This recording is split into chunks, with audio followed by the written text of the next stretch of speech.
As you can see from the title, I'm going to be showing you my Magna build. It's not the traditional Magna build. Some people have made variants of this. This is my variant. Let's get right into it. Before we get into the video, hit the subscribe button and notification bell. It really means a lot. And don't forget to hit like and comment down below. Okay, let's start off with the eggs. A Demi Vivon BT16. All turns while this Digimon has 2 or more colors, it gains 1000. Really important. I might add a 5th egg, but for now, these are the 4 eggs. These are a must, I believe. In my opinion, those are a must. Okay, with the level 3s, we have a Vmon promo. When this Digimon would Digivolve, a card with free trait. If you have a tamer, reduce it by 1. Really good for going up with reduced cost. The main thing that you want it for is that when attacking, if the Digimon has 2 or more colors, draw 1. It's not once per turn. We have 4 of these bad boys. Then we go on to the next Vmon, which is the Thurcha, probably the best one, I think. We have a reveal top 3, add 1 imperialdramon or free trait card to your hand, and 1 Davis. Or never whiffs with me. You liar! End of turn, which is the important thing, DNA. You're going to see why it's important in this deck, because I am playing the DNA version of this deck. You're going to see in a minute. That brings us on to the other DNA guy. He does the same as the other one. He reveals, gets a free trait, Imperial, or he gets a tamer with Ken in it. That actually does not whiff as well, because you're going to see why when I get to the tamers. But end of turn, this DNA is really important. The DNA is really important that I play a promo version of it. It basically does the same thing, but I don't know what's the difference. I think it's the color. So this one adds the color, this one adds the free trait. Does the same thing. End of turn, DNA. I needed 1 more because I need more consistency with the DNA. You're going to see why in a bit when I get to my level 5s, that is. Alright, as you know, this is a Magna build, so we have to have armor form in the Digivolution cards. So I play 4 Lydramons and 4 Togu Google. I can't even speak. Togi Mogi Google. What the hell did you just say?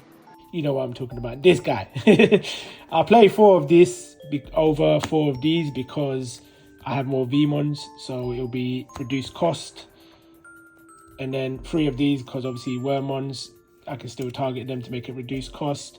They both have really good effects. This one suspends a level 4 or lower, and then you can swing into it obviously if it's something that, you know, annoys you, like a floodgate.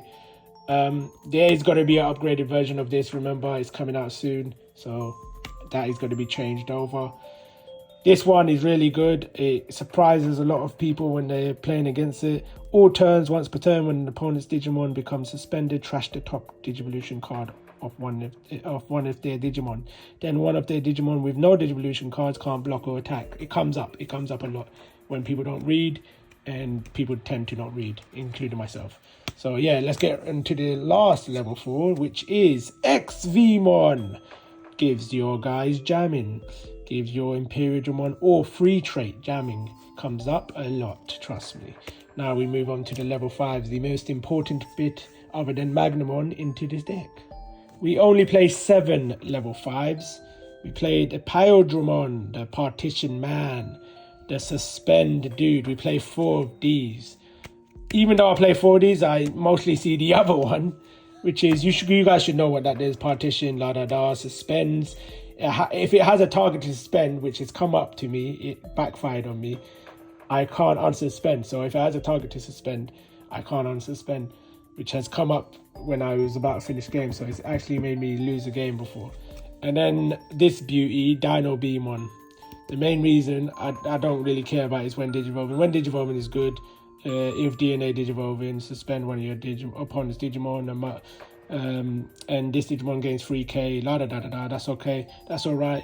The 3k does come up sometimes when I go into my Magna, but the main thing I have it for is instead of playing the Flying Bird in your Magna decks, you can play this guy, because when one of your Digimon with Imperial in its name or free trait, which is Magna, delete your when it deletes opponent's Digimon, I get to trash the top card of the security, and you guys know what Magnet is, which we're gonna get onto now because he is our next card on the list.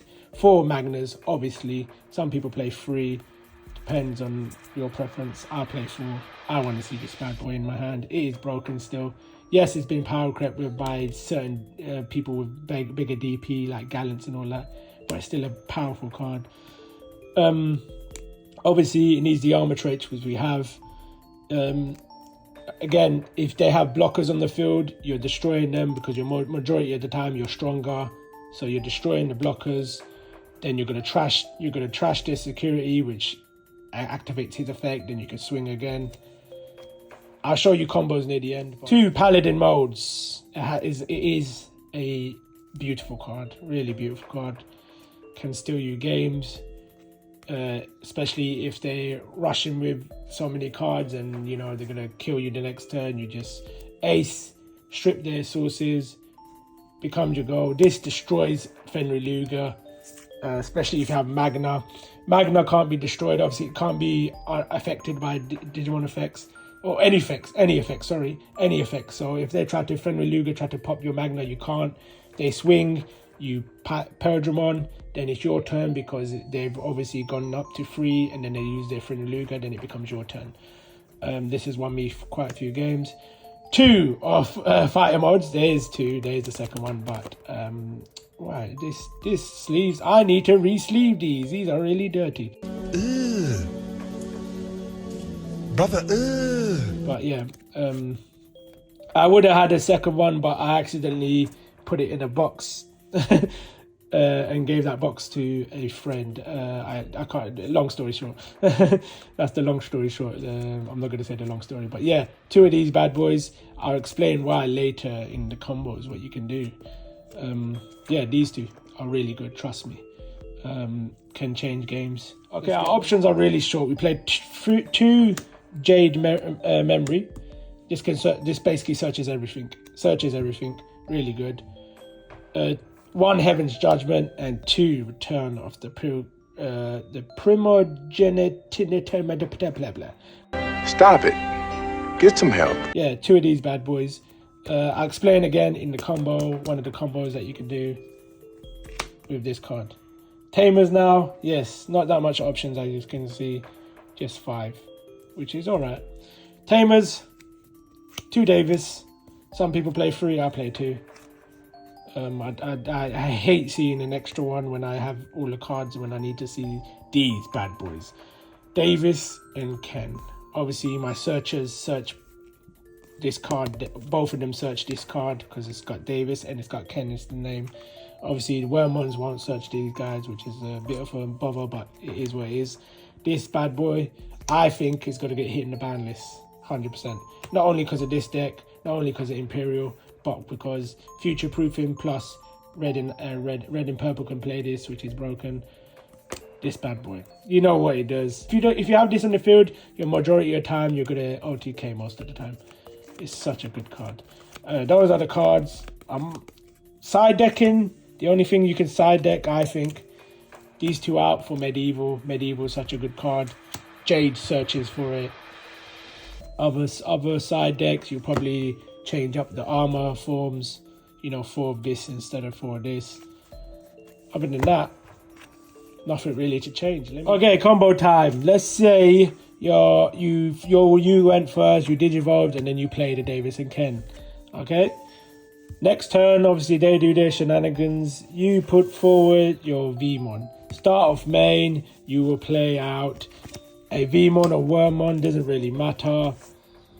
You do your search, doesn't really matter on the search. Could help you in your combos if you need certain pieces, but let's just pretend we searched already. And then obviously that's on the field.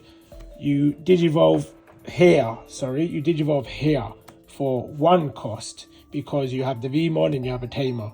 So it's 1 cost Digivolution. Then you digivolve on your Vmon out there for 2 cost. End of turn. DNA, always green at the bottom. Well, I think it's always green at the bottom, unless I think the other one is not green at the bottom. You DNA. Because the XVmon, you gain 1 back. Suspend, strip whatever you need to strip, gain 1 back. You suspend and then it's a blanket effect. They can't unsuspend all of that. Swing, obviously unsuspend because there's nothing to suspend. When attacking, draw, doesn't matter about that again. Again, it will help get combo pieces. Swing again, when attacking, draw again. Then you're left on 0 memory. You go play this. This is free trait, remember? One of your Digimon may Digivolve into a level 5 or higher Digimon card with free trait in his hand with Digivolution cost reduced by 4. Then place this card in the battle area. So you're doing it for 2 costs because this costs 4 on a level 5. Magna, that is. You're doing it for 2 costs. It's their turn. This guy's immune. What are they going to do to it? They're going to do nothing. Comes to your turn. It comes to your turn. You swing. If they somehow ace you before, because you're not protected right now. So wait, you hatch, do all that shenanigans if you want to do all that. You can do this again if you want to really. But obviously I ain't got the cards right now in my hand to perform it. But you do this again if you need to make another board. You will always do that. Make sure you just don't go hands down crazy swing, yeah? You don't know what they have. They might have multiple interruptions. So just do your play as normal. Digivolve, play this, whatever. I mean, well, play this, then Digivolve. Do your full turn. And then obviously swing with this. If they have an ace to somehow destroy this, or an option card somehow to destroy this, remember, effects will go off. All 3 of these effects go off at once. This is the order that you choose it. You choose to partition first. So XVmon out. Lydramon out. Then you choose to armor purge. Then the option card to go into this boy. Then strip, obviously I believe it's a strip. Now return one of your opponent's Digimon with many or fewer. You have quite a lot. They should have less. Strip them. Bounce back. And then obviously I don't think the swing... Does the swing still go through? I don't know. Comment down below if the swing still goes through. If it still goes through, it still goes through. You're still beefy. You're 13k. Well, you're more than 13k. You're 14k going into security. So end of attack, this unsuspends. And then you basically got game there because you're swinging again. And then you're winning the game. That is the game. That is the plan. If it doesn't... Again, if you don't get the game there... You got multiple stuff. You had the searches for before. You had the when attacking searching, so you can probably do some more shenanigans. And then you just got a paladin in your hand if you have. With the other combo, it's a similar thing. So something like that. Say you did a search, you did that. It's not game. It was turn 3. Let's just say that you somehow had this much still. They had this. Yeah, somehow this, you go blam, search, da-da-da, Digivolve over here for 1, Digivolve over here for 2, sorry, pop that first, so you had 2, Digivolve here, 2, DNA, 2, Imperialdramon, gain 1 from X, gain 1 from this, shenanigans, do the strip, still your go, well, swing, 2 checks, play this for 2, still your go, Magna, swing, again you're drawing, remember you're drawing twice, yeah, you're drawing twice, yeah, swing for 2, you did 4 checks there. Then you could just end it with another card in your hand. Your there go immune guy, la de dead. This is the basic bread and butter combo. I'm not going to explain the other combos. Learn by doing. So if you guys did like what you see, leave a like, subscribe if you're new. I'll check you guys next time. Bye.